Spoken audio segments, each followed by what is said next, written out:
Os mascotes. O pessoal perguntando muito, cadê os mascotes do Fluminense? Não aparecem mais em evento? Quais mascotes? Guerreirinho. Guerreirinho. É. Cara, acho que é um momento, assim, que a gente vai modificando algumas visões, né? Como eu falei pra vocês, assim, eu não sei nem... Tem certas respostas que eu fico assim... Eu não sei nem te dar, porque assim, a resposta... O Guerreirinho. Eu tô pensando nisso, a preocupação do cara mais... Não, eu acho legal a preocupação. Estou dizendo pra você que assim, a gente vai trocando, enfim, a questão das ideias do clube do marketing, do sentimento, porque assim, a gente, apesar que as pessoas não acham que não, mas a gente ouve demais assim, a torcida, a gente tem ouvidoria, as pessoas vão lá, pedem para trocar as experiências. Agora voltou a ter experiência no Maracanã lá do... Bem maneiro. Que é bem legal olha, aqui. olha que coisa curiosa. A gente recebia muita crítica quando a gente chegou, porque o pessoal antigo só fazia isso. Porra, acaba com esse negócio de chute a gol. Um absurdo. Aí a gente foi trocando. Aí passa um tempo. Por que não tem mais o chute a gol? Não, porque é maneiríssimo. Chute a gol é legal. Não, e o Guerreirinho, eu brinquei aqui, mas o Guerreirinho a criançada adora, por exemplo, quando ele vai ali na Eu lateral. achei que tinha acabado. A criançada adora. Aquela porra daí em Volta Redonda lá, no Fla-Flu. Não. E, cara, e tem O coisas... novo mascote vai ser o Caninho fazendo Tem L. coisas que a gente, às vezes, não faz, para as pessoas entenderem, que são por regras do campeonato. Então, por exemplo, agora há uma regra que só podem 22 crianças por time, uma em cada mão de cada jogador, certo? É uma regra da CBF, e você bota uma criança a mais, você toma uma multa pesada pra caramba, porque ficava uma bagunça do caramba. Então, assim, na Conmebol, por exemplo, jogos da Conmebol, não sei se vocês sabem, não pode haver criança de clube nenhum. Você repara que não entra criança. Sim, é verdade. Só de promoções da própria Conmebol, gente de amarelinha ali, Mercado Livre e etc. Minuto de silêncio. Falar uma outra coisa que eu popularizei, que você falou, que é uma coisa que... Quando minha mãe faleceu no dia 30 de novembro de 2010, numa terça-feira. E foi a semana mais intensa da minha vida. Véspera do... Porque ela faleceu dia 30, né? Por questões burocráticas. Minha mãe tinha uma doença há muitos anos, de câncer, etc., nos ossos, mas ela acabou não falecendo disso, ela faleceu conversando aqui como a gente está, teve um AVC e morreu assim, batendo papo.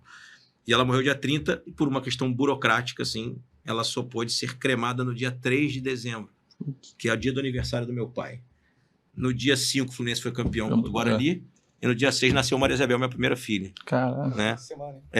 Que é justamente ela nasce um ano depois da Batalha de Curitiba, que é 6 de dezembro de 2009. Né? Então, assim, a semana mais intensa da minha vida, enfim. E eu fui de arquibancada nesse jogo, eu era advogado do clube, mas na época que eu era advogado do clube, eu ia a muitos jogos de arquibancada, assim, né? A não ser quando eu tinha que trabalhar com crachá, mas quando eu ia de arquibancada. Eu fui esse jogo de arquibancada com meus irmãos. Meus irmãos não são filhos da mesma mãe, né? Só filhos do mesmo pai. Nós somos 4 homens, todos tricolores. E aí,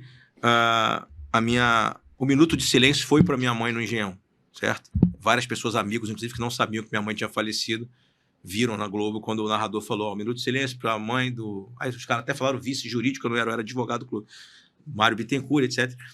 E foi para a súmula, sabe? Assim, o nome da minha mãe foi para a súmula, porque naquela época o minuto de silêncio ia para a súmula, porque era muito raro, assim, você botar várias pessoas, etc.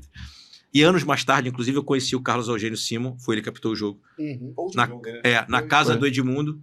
E ele é um cara muito agradável, ele adora o Fluminense, cara. Ele tem um carinho enorme. Ele falou, cara, maior orgulho é apitar o jogo do Fluminense, que eu tenho um carinho enorme pelo Fluminense. E aí a gente tava tomando um vinho, assim, eu contei a história da minha mãe e falei, cara, aquele minuto de silêncio que você escreveu no assunto foi pra minha mãe. Aí ele começou a chorar, foi super legal.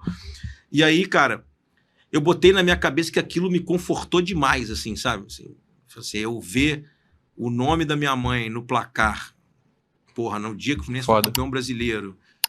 E aí eu falei, cara, se um dia eu for presidente do Fluminense, eu vou transformar isso numa coisa assim, em que qualquer pessoa que queira fazer e chegue a mim, ou alguém do clube, porque tinha uma regra que só podia ser conselheiro, benemérito.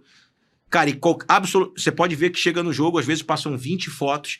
Qualquer pessoa que tenha acesso a gente, desde que eu sou presidente, que peça para homenagear o seu ente querido. E quando é pedido a mim, inclusive, eu peço ao fotógrafo do clube que fotografe o placar, envio para a família. Faço isso direto, praticamente todos os jogos. Por que eu estou falando tudo isso? Porque em jogos da Conmebol é proibido. Então, às vezes, a pessoa falece na semana de um jogo da Conmebol, a gente não consegue homenagear, assim, deixa para um próximo jogo do Brasileiro. E a gente faz isso, enfim, direto, assim, todas as pessoas que nos pedem. E aí, obviamente, que você olha lá, 20 nomes não foram pedidos a mim. Eu tenho uma ordem dentro do clube que qualquer pessoa... E aí eu criei uma coisa, acabei com esse negócio de benemérito, conselheiro, e pode ver que tem sempre assim, torcedor ilustre do Fluminense. Porque todo torcedor do Fluminense é ilustre. Então a gente vai lá e bota na tela, independente de, Pô, sensacional. sabe, de Maneiro. qualquer coisa. Bacana, Então a gente bacana, sempre faz isso. espetacular, cara. Outra voz. Entendeu?